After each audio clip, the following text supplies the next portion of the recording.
another story about Bertram. Bertram, you know, lived in a house on Elm Street with his mother and daddy. One day, Bertram decided he wanted a hippopotamus. He wanted a hippopotamus like everything. So on Tuesday, he said, "Mama, I want a hippopotamus." "But you can't have a hippopotamus. It's out of the question." "But, Mama, I want a hippopotamus." "Now, you run along," said his mama, "and stop teasing. You can't have a hippopotamus, and that settles it. If you ask me again, you'll get no gooseberry tarts for supper." Now, Bertram liked gooseberry tarts, so he stopped teasing right away, but he didn't forget about wanting a hippopotamus. On Wednesday, he was walking down Elm Street, and he saw a hippopotamus. "Hello there," said Bertram. "Hello," said the hippopotamus. "Would you like to come home with me?" asked Bertram. The hippopotamus said, "I don't mind if I do." So Bertram tied a string to the hippopotamus and wheeled it home in his wagon. Now, Bertram didn't want his mama to know that he had a hippopotamus, so he put it down in the basement and tied it up behind the coal bin. The hippopotamus sat down with a big thump and made himself right at home. Then Bertram went upstairs to supper. He was busy eating his gooseberry tarts when he heard a funny squeaky noise. It sounded like this: "Week! Week! Week!" Bertram's mama looked surprised and said, "What is that funny squeaky noise?" But Bertram didn't say anything. "I hope it isn't mice," said Bertram's mama. But pretty soon it was Bertram's bedtime, and he went upstairs. And just as he was getting into bed, he heard the squeaky noise again. It went, "Week! Week! Week!" And that went on all night long, just like that. The next morning before breakfast, Bertram went down to the basement to see his hippopotamus, and it began to squeak like everything. "Week! Week! Week!" Bertram said, "Was that you who was squeaking last night?" And the hippopotamus said, "Certainly. Who else?" Bertram said, "Well, what are you squeaking like that for anyway?" "Because you didn't give me any supper," said the hippopotamus, "and now it's time for breakfast." And he squeaked some more. So Bertram said, "Well, if you'll stop squeaking, I'll bring your breakfast down to you." "Very well," said the hippopotamus, and Bertram went upstairs to his breakfast. Instead of eating his mush, though, Bertram stuffed it into his pocket for the hippopotamus. And when the pancakes came, he put those in his pocket, too, and even a soft-boiled egg, which broke. As for Bertram, he didn't eat a thing himself, and he went downstairs and said, Here's your breakfast." Then Bertram put all of the mush and the pancakes and the broken soft-boiled egg on a piece of brown paper on the floor. It was all gone in just one gulp. And the hippopotamus said, "Is this all you brought me? I can eat lots more than this." And he began to squeak again, louder than ever. "Week! Week! Week!" Bertram didn't know what he was going to do. So he just said, "You stop that squeaking. I have to go to school now, and when I come home I'll give you all my lunch." "Well, make it snappy," said the hippopotamus. So Bertram went upstairs to get his books. And while Bertram went to school, let's turn the record over. That must have been Bertram just coming home from school. Yes, so it was. Bertram's mama said, "Is that you, Bertram?" And of course Bertram said, "Yes."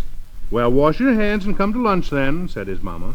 So Bertram did, but instead of eating his peanut butter sandwiches and spinach, he stuffed everything into his pocket for that hippopotamus. Bertram's mama thought he was eating, but all he really ate was a little soup, because, well, he couldn't very well put soup in his pocket. Then he went to the basement with his lunch and put it on the brown paper on the floor. But all the hippopotamus said was, "Is this all you brought me? I can eat lots more than this." Bertram looked pretty surprised and said, "More than this?" "Lots more than this," said the hippopotamus quite loudly. "Well, please don't squeak, and I'll bring you a very nice dinner." "Very well," said the hippopotamus. "See that you do." When Bertram came home from school that afternoon, he was just awfully hungry, because he hadn't had a thing to eat for breakfast and only a bowl of soup for lunch. Everything else had gone down the hippopotamus. So he said, "Mama, may I have a cracker?" "No, Bertram," said his mama, "not between meals." "But I'm just awfully hungry," said Bertram. "Mayn't I have just one, please?" So Bertram's mama gave him just one cracker, and he ate it. When dinner time came, there on the table were just lots of things that Bertram liked. Apple dumplings and baked beans and mince pie and beefsteak and even some nice juicy ham. Bertram was so hungry that he forgot all about the hippopotamus. He just had a big bite of juicy ham all ready to swallow when the terrible squeaky noise began again. "Week! Week! Week!" Bertram's mama said, "What is that squeaky noise? I do hope it isn't mice." "Perhaps," said Bertram's daddy. "There's something around here that needs oiling." Bertram knew that it wasn't anything that needed oiling, though, and he didn't eat a bit of that juicy ham, but stuffed it all into his pocket for the hippopotamus.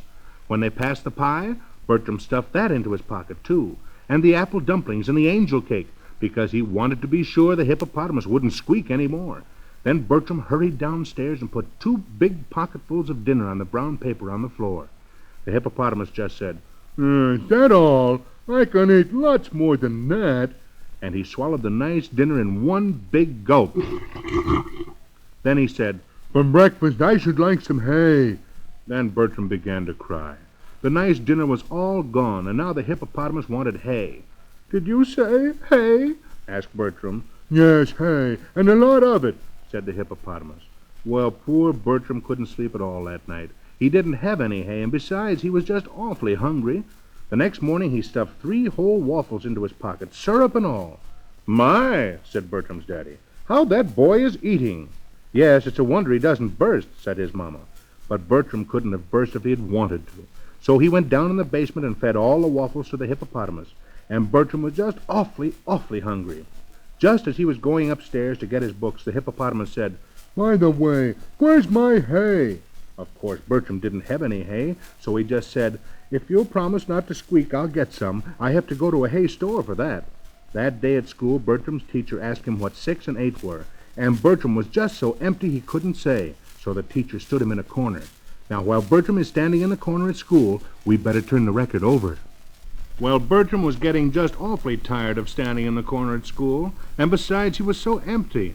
But just then the teacher said it was time to go home for lunch. When Bertram came home, he was crying, and his mama said, "What are you crying for now? If you don't stop this instant, you can't have any gooseberry tarts for luncheon."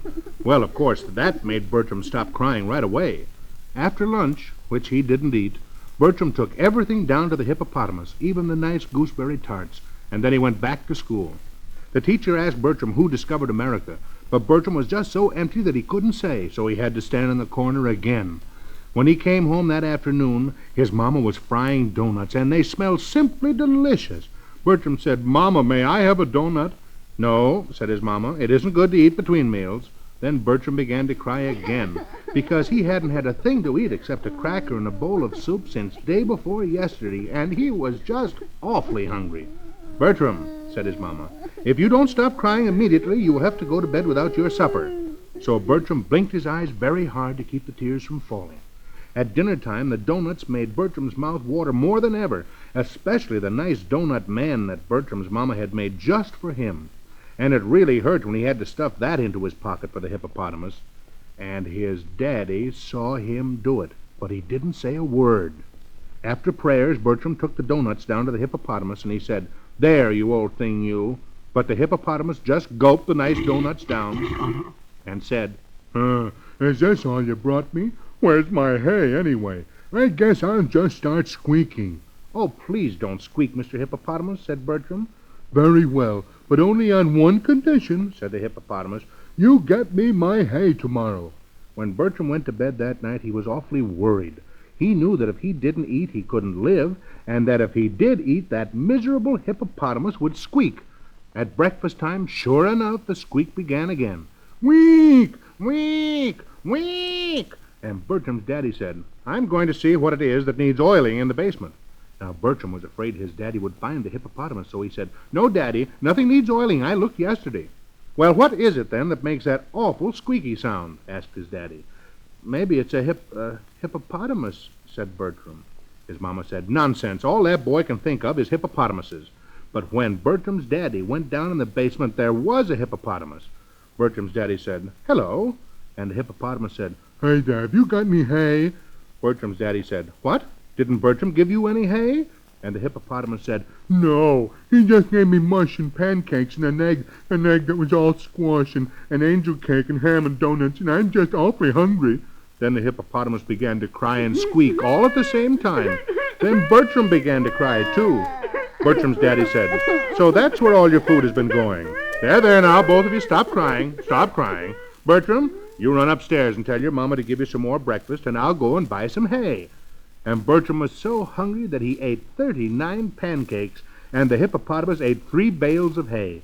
Then Bertram's daddy said he thought it would be a good idea to sell the hippopotamus since they might run out of hay. And Bertram said he thought it would be a good idea, too. So they sold the hippopotamus for $29 and bought Bertram a new suit of clothes with the money. And Bertram never wanted a hippopotamus again.